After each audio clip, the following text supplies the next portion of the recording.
So the next stand we're talking to here at the XeroCon floor, which might I add, those of you who are not watching, because you're not, because it's a podcast, is colourful. It's lovely and spread out, and we're very conveniently located right near the afternoon tea stand. And I'm talking to Norman Leng from Practice Ignition. Thank you so much for joining Alexi Boyd and Small Biz Matters. Thank you, my pleasure. It's been wanted to do this for a while now. So we're talking about Practice Ignition and the fact that you're at XeroCon. What is it? What problem are you trying to solve for the advisors that are here today and learning about improving their practice? Cool. So I think in the industry, we're surrounded by Xero, and we're all in this, Kool-Aid of, trying to drive the best client experience, trying to, get everything away from paper. So one of the probably most important pieces of the client experience is how you engage them in the first piece. And Practice Ignition is all about trying to digitize that experience and make sure that you really put your best foot forward when you engage them and try and propose what you're actually going to try and do for them. I think one of those powerful slides that we see whenever we see a Practice Ignition thing is the whole, you get the document, you change it, you open the Word document, you turn it into a PDF, you print it, you send it, you wait for it to come back, and then it's all repeated on the other side of the customer experience.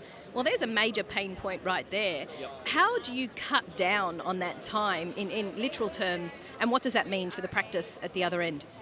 Yeah, so in digitizing it, we try and make it the best analogy is that we're trying to turn professional services, specifically accounting and bookkeeping, into something that is like a Shopify, where you can actually try and buy everything online. It's nice and easy to just tangibly choose things, from an actual menu of all your different services.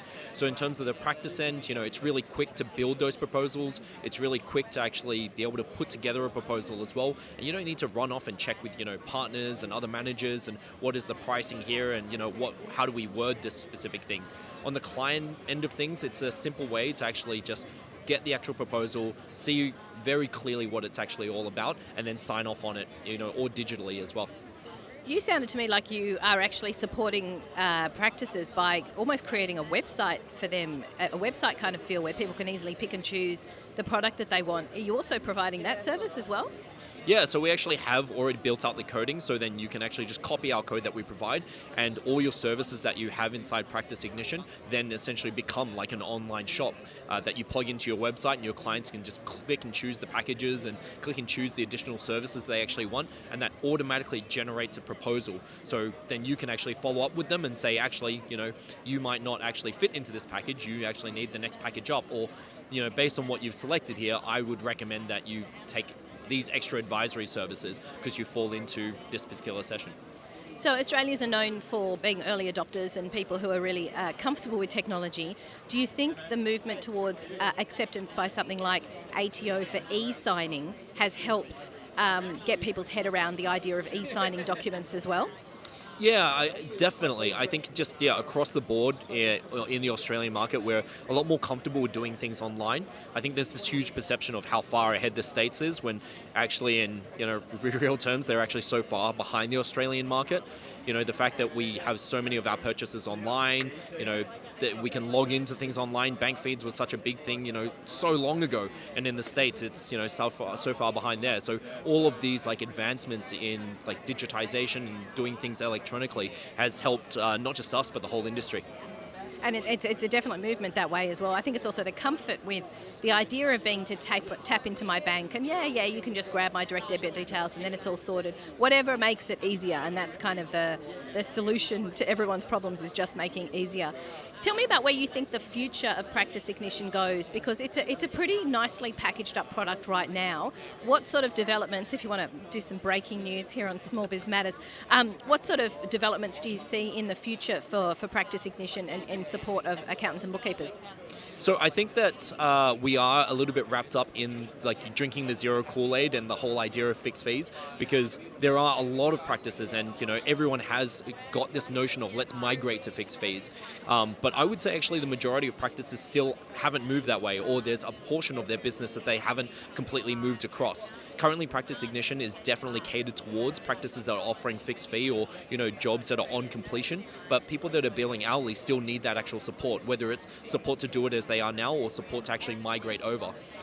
we'll be looking at the product to make sure that we can engage them and make sure that we can help them with what their practice currently looks like, so that they can offer their services to clients really easily, can make sure that the process of digitization is just as easy as anyone that's offering their services on fixed fee as well. So it's an education piece that you're moving into as well, because there's already that piece that you would support accountants and bookkeepers with, not just on how to use the products, but actually how to improve their practice. Is that one of the things that makes you stand out? Yeah, most definitely. It's part of the education process on that. It's also talking about like the further digitization. Said it so many times now. That it's not just about like engaging the clients, it's also the digitization of where you might fall down. We've had practices where, you might win a client and that whole engagement process is done, but then someone forgets to record, hey, we need to actually create the job so the work is actually done, by the team. So there's, that gap where the human error falls in is where we are bridging that with integrations like Carbon, integrations with XPM, Zappy, integrations with Asana and Trello, so that as soon as things are done, as soon as the client accepts, the work is deployed. So the team knows, okay, cool, this is the next step. It's integrations with Zero Blue, so that as soon as the client accepts, we raise the invoice automatically. So, no one forgets to actually pay you and you get paid for the work that you do. Fantastic. Look, thank you so much for joining Alexi Boyd and Small Biz Matters. It's great to share your journey and your successes. And thank you very much for supporting the bookkeeping community and the accountants the way that you do. Absolute pleasure. Glad to share as much experience as we can. Thanks, Norman.